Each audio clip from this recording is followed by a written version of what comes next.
Hello everyone, welcome back to my channel অন্নপূর্ণার হেসেল। আজ আপনাদের করে দেখাবো সর্ষে ফুলের বড়া। আমি এখানে কিছু সর্ষে ফুল ভালো করে ধুয়ে নিয়েছি। এবার দিয়ে দিচ্ছি প্রয়োজন মতো নুন, কুচনো কাঁচা লঙ্কা, দিচ্ছি প্রয়োজন মতো ময়দা। এখানে চাইলে চালের গুঁড়ো বা চাল ভিজিয়ে বেটেও ব্যবহার করতে পারেন। এবার এর মধ্যে আমি দিয়ে দিচ্ছি সামান্য জল, আর দিয়ে দেব হলুদ গুঁড়ো। এবার সব কিছু একসাথে একটু ভালো করে মেখে নেব। ব্যাস, আমার মেখে নেওয়া হয়ে গেছে। আমি তেল গরম করে নিয়েছি। এবার এখানে আমি ছোট ছোট করে ফুলের বড়াগুলো ভেজে নেব।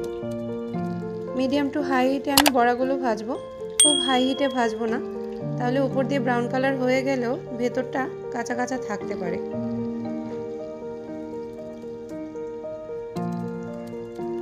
আমি এখানে বড়াগুলো দিয়ে দিয়েছি। এবার বড়াগুলোকে উল্টে পাল্টে হালকা ব্রাউন কালার করে ভেজে নেব।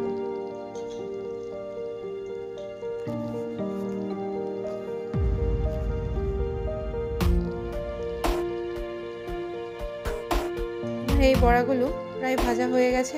এবার আমি বড়াগুলোকে তুলে নেব। এইভাবে বাকি বড়াগুলোও ভেজে নেব।